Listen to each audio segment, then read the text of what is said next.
Right now at 5, a massive 3-alarm fire destroys an apartment building under construction in Northeast Portland. The new details we're getting from firefighters tonight. And it was gray, cool, and drippy at times out there. We've got daily rain chances the next few days. I've got your first alert weather forecast. But first, a deadly shooting near an event venue in Longview leaves 2 people dead. We've got the latest from neighbors shocked by the violence in their community. First, live, local. The 5 o'clock news starts now on Fox 12 Oregon. Good evening and thanks for joining us here for the 5 o'clock news tonight. I'm Ward Jollis. First on Fox, 2 people are dead and 1 man has been arrested after a shooting outside an event hall in Longview. Fox 12's McKenna Marks is joining us live after speaking with neighbors about the shooting. McKenna, what can you tell us? Yeah, good evening, Ward. Well, that shooting took place here in the parking lot outside the AWPPW hall late last night. Longview police was not able to confirm any additional details today, but I did speak to a woman who was packing up some party decorations outside of the building today, and she told me that last night's event was a quinceañera. I spoke to some neighbors who live across the street, and they tell me that they heard last night's police response. I had no idea what happened. I thought maybe I heard a firecracker before that. Around 10:45 Saturday night, Longview police responded to reports of a shooting outside the AWPPW hall on 15th Avenue. And those who live across the street say they witnessed the heavy police presence. And I was looking out at where all of the police action was, and I could see just a whole line of cars right across the street. It's like every cop in town showed up right there. According to police, the suspect vehicle left the parking lot and officers initiated a chase. Police say during the pursuit, the suspect threw a gun out of the window, which was later recovered by officers. The chase ended back at the parking lot where the suspect then started to run, but was quickly apprehended by police. I spoke to Kathy Gruhas, who lives across the street. She tells me she just moved in last week and was shocked to see something like this happen so close to her new home. Kind of scares me because it's a block away from where I moved. I was told by the people that I bought the house from that it's a very safe neighborhood. It's like, welcome to the neighborhood. In the parking lot, police say they found 2 victims suffering from critical gunshot wounds. Both people later died from their injuries. Those kind of things shouldn't happen. It's pretty scary, and I think something has to be done to get things under control. According to police, there were about 200 people here when that shooting broke out. At this time, Longview police are not identifying the 2 victims. Now, the suspect, 49-year-old Andres Carrasco Sanchez, is now facing 2 counts of murder in the first degree. For now, reporting live from Longview, McKenna Marks, Fox 12 Oregon. All right, McKenna, thank you. 1 person is dead after divers found a vehicle submerged in a small lake in Clackamas County. The sheriff's office says deputies responded around 9 p.m. on Saturday on South Kirk Road after witnesses called 911 to report a car had gone into the water. Divers with the sheriff's office dive team found 1 person inside, and despite rescue efforts, the driver died at the scene. The medical examiner responded, and investigators are now working to determine what led up to the vehicle entering the water. The person's identity has not been released. A body was found in the Willamette River in downtown Portland today. The death is now under investigation. Deputies say a call came in around 11:20 this morning from someone reporting a body in the river near Southwest Nadeau Parkway and Oak Street. The Multnomah County Sheriff's Office notes that this is very close to the spot where a car drove into the Willamette River on Monday after police tried to pull it over. 4 teens were in that car at the time. 1 survived. 2 others died and were recovered from the vehicle, but the 4th person still has not been found.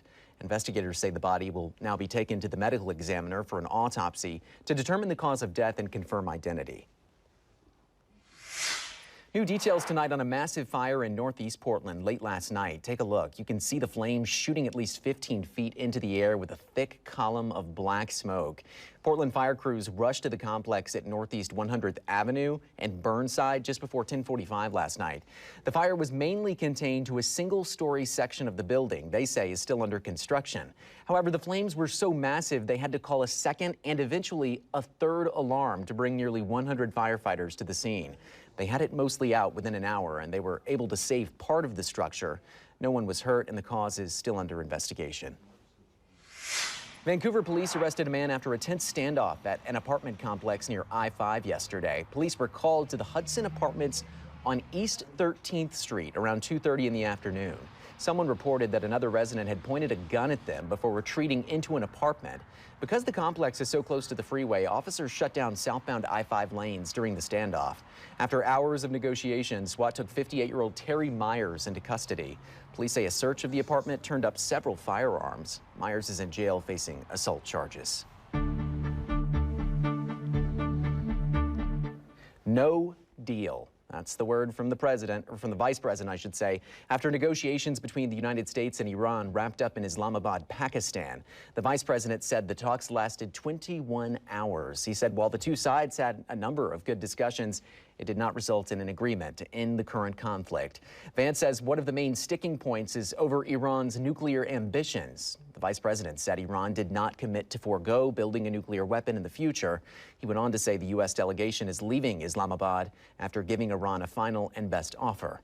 Iranian state media says the U.S. demands prevented an agreement. I think that's bad news for Iran, much more than it's bad news for the United States of America.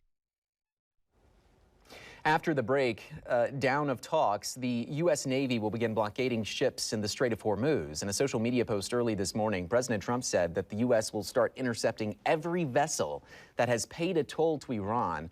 Oil prices are already responding, topping $100 a barrel once again this afternoon. The president told Fox News this morning that gas prices could be even higher by the time the midterms come around in November, further roiling markets. Trump also said the U.S. Navy will start clearing mines from the strait.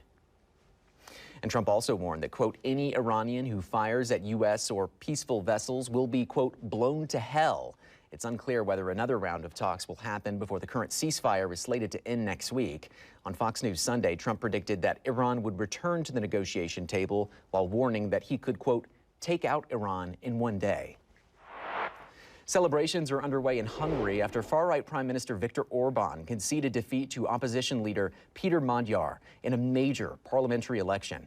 Magyar, leading a victory parade in Budapest, told his supporters they have liberated Hungary from the Orban regime. Magyar's victory ends Orban's 16 years in power. In a speech at his Fidesz party headquarters, Orban said the defeat is painful, but that the result was clear. He said he had congratulated the opposition Tease party on its victory. It's a major blow for the Trump administration, who had publicly backed Orban's campaign. Vice President J.D. Vance even campaigned for Orban, who has long been a close ally of President Trump. The last day for skiing and snowboarding at one of our local ski resorts was today. Mount Hood Meadows is shutting down a few weeks earlier than normal. They say it's because of low snowpack and to save money on operational cost. The mountain was open from 9 this morning until 4 in the afternoon, but they just wrapped up their season. As for other ski resorts in our area, Timberline Lodge is holding on a little longer with skiing expected until May 25th. Mount Bachelor says it will close for the season next weekend on Sunday, April 19th.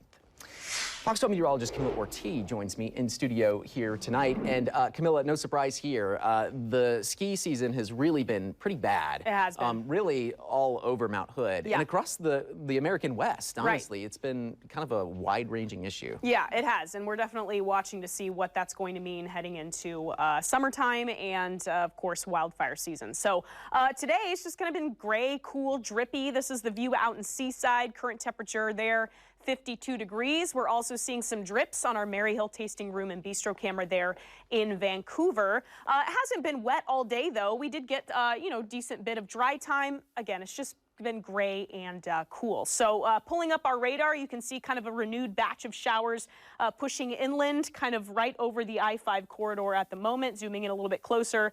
Looks like a decent chunk of the Portland metro area, mostly west side, though, seeing some showers at the moment. So let's take a look at how much rain we've seen so far today. Hasn't been much. The showers we have seen have been really light, kind of that misty sort of rain. So we're just looking at a few hundredths of an inch across the Portland area. Looks like we picked up officially 6/100ths of an inch at the Portland airport.